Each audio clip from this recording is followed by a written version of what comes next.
Micro finance పేరిట మోసం చేశారు, కోట్ల రూపాయల స్కామ్ జరిగిందని చెప్పేసి వాళ్ళంతా కూడా అడ్వకేట్ సుబ్బుని ఆశ్రయించారు. ఇదే క్రమంలో మరికొన్ని ఆధారాలు మా దగ్గర ఉన్నాయి అంటూ ఉస్మానియా యూనివర్సిటీ వేదికగా గిరిజన సామాజిక వర్గానికి చెందినటువంటి నాయకులు అశోక్ గారు ఉన్నారు మనతో పాటు. వారిని అడిగి తెలుసుకునే ప్రయత్నం చేస్తే ఏంటి వారి దగ్గర ఉన్న ఆధారాలు ఏంటి, వారు ఏం చెప్పాలనుకుంటున్న ప్రభుత్వానికి, పోలీసు యంత్రాంగానికి అనేది అడిగి తెలుసుకునే ప్రయత్నం చేద్దాం. నమస్తే అండి. నమస్తే. ఏంటి ఇప్పుడు గిరిజన సామాజిక వర్గానికి చెందినటువంటి అందరికీ కూడా మోసం జరిగింది, స్కామ్ జరిగిందని కేసు కూడా పెట్టడం జరిగింది. సో అడ్వకేట్ సుబ్బారావు కూడా వాదించడం, కేసు పెట్టి వెళ్తున్నటువంటి పరిస్థితి చూస్తున్నాం. అయితే ఇదే నేపథ్యంలో మీరు ప్రెస్ మీట్ పెట్టడానికి గల కారణం ఏంది, మీకు దానికి ఏం సంబంధం? దానికి దీనికి నాకేం సంబంధం అట్లా కాదండి. నేను ఏమంటాను అంటే గిరిజన సంఘాలుగా పనిచేస్తూ ఉన్నాం, గిరిజన బిడ్డలకు అన్యాయం జరిగిన దగ్గర మా గొంతుగా వినిపిస్తూ ఉన్నాం.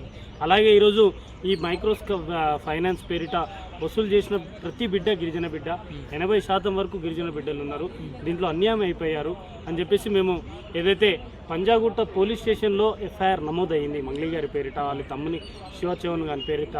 అలాగే ఈ నేపథ్యంలోనే ఎక్కడైతే ఏ వ్యవస్థకైతే మనం పని చేయమో, ఎక్కడైనా ఇప్పుడు ఏదైనా వ్యవస్థ ఉందో అనుకో, ఎక్కడైనా ఎవరైనా పని చేయకపోయినా, నెగ్లిజెన్స్ చేసినా, ఏదైనా క్రైమ్ చేసినా వాళ్ళపైన చర్యలు తీసుకుంటారు అక్కడ డిపార్ట్మెంట్. ఎప్పుడైతే స్టార్టింగ్లో కేసు పెట్టగానే అడ్వకేట్ సుబ్బారావు కేసు పెట్టిన వెంటనే నాకు ఎలాంటి సంబంధం లేదు అని ఒక మీడియా ముఖంగా వచ్చి తను కూడా సజ్జనార్కి కంప్లైంట్ ఇచ్చినట్టు పరిస్థితి. తన పరువు నష్టం పోతుంది, పరువు తీస్తున్నారు, సోషల్ మీడియాలో నాకున్న ఫేమ్ని దెబ్బతీయాలని కావాలని కక్షపూరితంగా వ్యవహరిస్తున్నారని కూడా తను సజ్జనార్ని కూడా పిటిషన్ ఇచ్చినట్టు. అంటే ఇరు వర్గాలు, వాడు అడ్వకేట్ మీద కూడా తన మీద ఒక మంగ్లీ కూడా కంప్లైంట్ ఇచ్చిన పరిస్థితి. దీన్ని ఎలా చూడవచ్చు అంటారు? అయితే ఇక్కడ ఒక మాట, సంబంధం లేదు నాకు సుబ్బారావు గారికి సంబంధం. నిజంగా సుబ్బారావు గారికి ఆమెకు సంబంధం లేదు, కానీ సంబంధం ఎవరితోనుంది?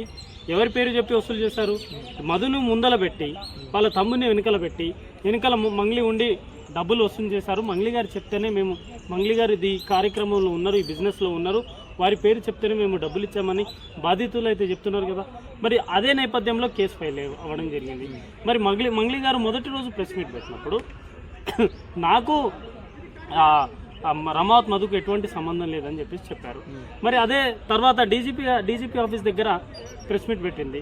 మరి మధుకి నీకు సంబంధం ఏమైనా ఉందా అంటే, మధు మా తమ్ముడు ఫ్రెండ్షిప్ ఉండొచ్చు మిగతానా, అంతే.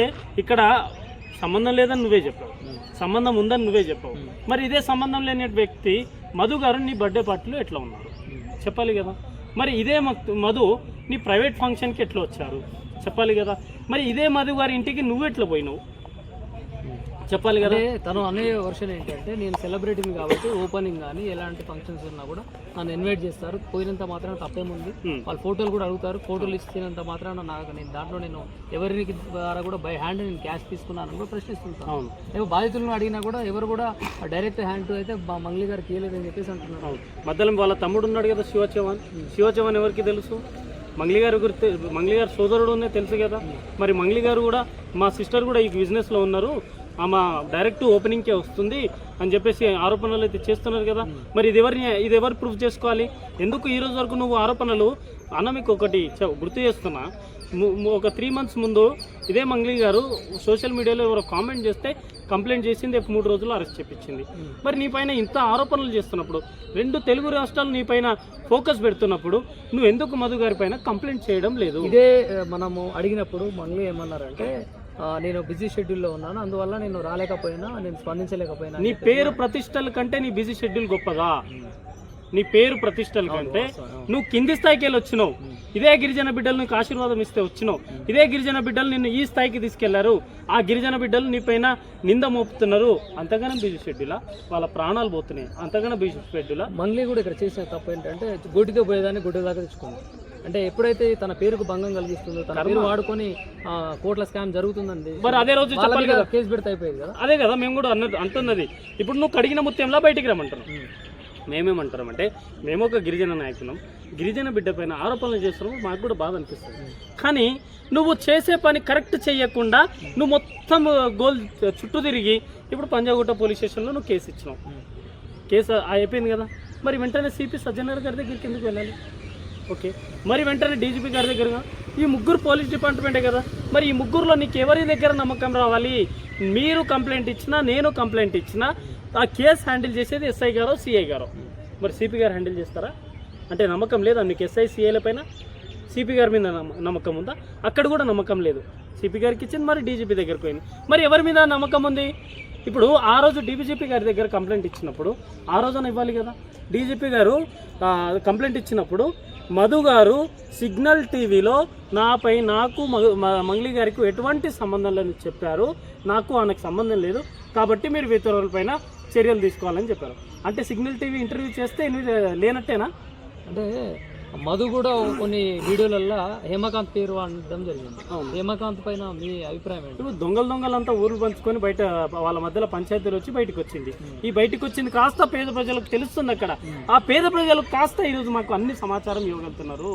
అంటే ఇవన్నీ జరుగుతున్నటువంటి నేపథ్యంలో అంటే పిఎస్లో కేసు పెట్టారు, తర్వాత డీజీపీని కలిశారు, తర్వాత సజ్జనాన్ని కలిశారు, వీళ్ళందరినీ కలిసిన తర్వాత కూడా ఇవన్నీ వచ్చినాక తర్వాత మీరు ఇక్కడ ప్రెస్ మీట్ పెట్టడానికి గల కారణం నిన్న కూడా మీరు మాట్లాడుతున్నప్పుడు లైవ్లో ఒక మహిళ మాట్లాడినప్పుడు కూడా ఆమె ఫోన్ కట్ చేసినట్టు పరిస్థితి. ఎందుకు ఈ వాదనలు అంటే కాల్ చేయడము, ఆమె తర్వాత చేసిన తర్వాత ఏం మాట్లాడింది, ఎందుకు కట్ చేయాలి? సంపత్ కుమార్ కూడా సంపత్ నాయక్ అది మీరు రాంగ్ అర్థం చేసుకుంటున్నారు. అక్కడ మన మీడియా మిత్రులు అందరు సాక్ష్యం. అక్కడ మేము లైవ్లో ప్రెస్ మీట్ పెట్టుకొని లైవ్లోనే మాట్లాడారు. లైవ్లో అక్కడ ఏం జరిగిందంటే ఒక ప్రెస్ మిత్రులు మంగ్లీ గారు మీకు ఎప్పుడైనా ఫోన్ చేశారా, అదేదైనా ఆధారం ఉంటే చూపెట్టండి అని చెప్పేసి ఒక ప్రెస్ మిత్రులు సంపత్ నాయక్ గారిని అడగడం ద్వారా అప్పుడే మా పక్కనే ఉన్న మా సోదరి ప్రత్యూష రాథోడ్ గారు వారు అన్న కంటిన్యూ నాకు ఇప్పుడే ఫోన్ చేస్తూనే ఉందని చెప్పేసి ఆమె చూపెట్టడం, దాన్ని లైవ్లో చేసింది.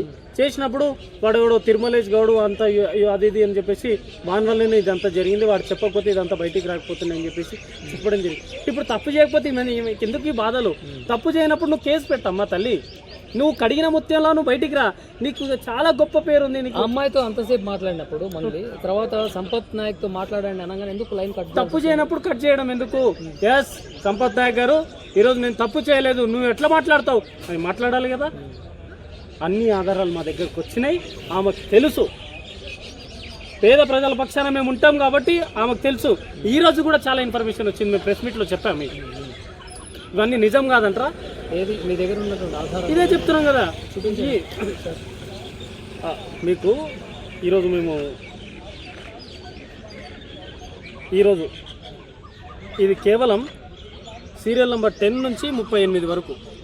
ఓకే, ఇదంతా బాధితులు ఎవరు? పడమటి తండ, పోలేపల్లి తండ, జగ్య తండ, కుర్ర తండ, వదిబట్ల, ఇవన్నీ అమౌంట్ అంటే సుమారు 30 కోట్ల వరకు. జస్ట్ ఒకటే లిస్ట్ ఇది. అంటే మీరు గమనించరా, 10వ నంబర్ నుంచి వచ్చింది. బాధితులు మీకు ప్రత్యక్షంగా కలిసారా ఎప్పుడైనా? బాధితులు ఇది 2018-19 నుంచి నడుస్తున్న పంచాయతీ. మీరు రాష్ట్రంలోనే గతంలో కూడా మేము పోలీసులకి సంప్రదించాము, కేసులు పెట్టాము అని అంటుంది.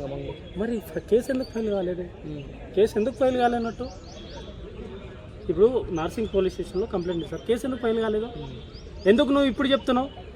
నువ్వు చెప్పాల్సింది ఎప్పుడు?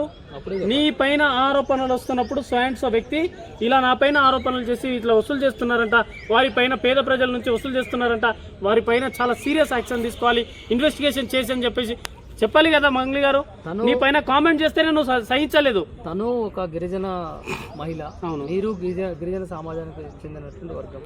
మళ్ళీ కొంతమంది గిరిజన సామాజిక వర్గానికి చెందిన వాళ్ళు తను అలాంటిది కాదు అని చెప్పేసి కూడా చెప్తున్నారు. వాళ్ళకి చెప్తారు. సంతోషం అన్న, సంతోషం. వాళ్ళకి ఒక ప్రెజర్ ఉన్నట్టుంది, మాట్లాడాల్సి వస్తుంది. వాళ్ళకి ప్రెజర్ ఉంది, మాట్లాడాల్సి వస్తుంది. మేము ఆ ప్రెజర్లకు లొంగేటోళ్ళం కాదు కాబట్టి మాకు ఆ ఫోన్ కాల్స్ మాకు రావు. ఇప్పుడు ఎవరిని మేము కాదనడం లేదు, ఎవరి వాక్చాతుర్యం అందరికీ స్వేచ్ఛ ఉంది. వాళ్ళు మాట్లాడుతున్నారు, వాళ్ళు మాట్లాడాలి. ఇప్పుడు నేను కూడా నల్గొండ జిల్లా వాసిని, దేవరకొండ నియోజకవర్గం వాసిని. అక్కడ జరుగుతున్న సమస్యలు కళ్ళకు కట్టినట్టు నాకు తెలుసు కదా.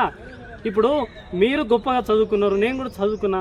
మధు 10th ఫెయిల్ అయ్యిండు, ఈరోజు 1,00,000 కోట్లు, 1,000 కోట్లు, 10,000 కోట్లు అంటున్నారు. ఎక్కడికి వెళ్ళి సంపాదించిండు?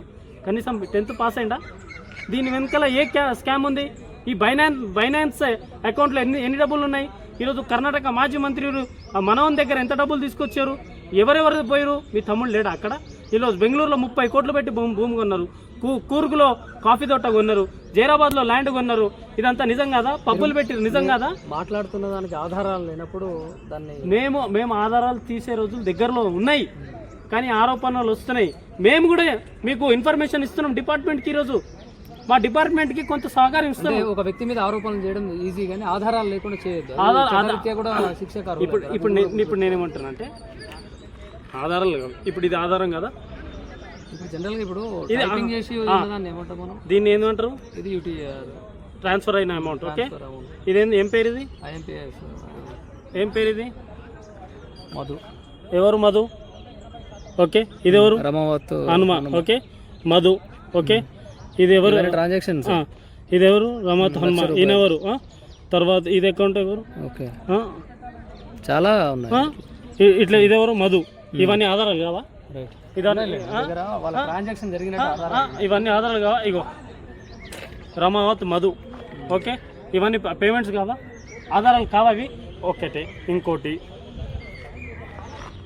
శివ చౌహాన్, ఇది మల్లెపల్లిలో ఆఫీస్ ఓపెన్ అయింది. ఈయన మధు, ఈయన ఆమీర్ పటేల్. ఈయనకి మధుకి ఏం సంబంధం? ఓకే, శివ చౌహాన్కి మధుకి ఏం సంబంధం? ఓకే, అభిషేక్కి శివ చౌహాన్కి ఏం సంబంధం? ఓకే, తర్వాత భరత్ చౌహాన్ మధు వాళ్ళ బావ. ఈ గ్రూప్లో మీ ప్రధాన డిమాండ్ ఏంటి? అనేది మా డిమాండ్ ఒకటే, పేద ప్రజల జీవితాన్ని ధారబోసి డబ్బులు ఇచ్చారు. 10 లక్షలు ఇచ్చారు, ఆశపడ్డారు. 20 లక్షలు ఇచ్చారు, ఆశపడ్డారు. వడ్డీలు వస్తున్నాయని ఆశపడ్డారు.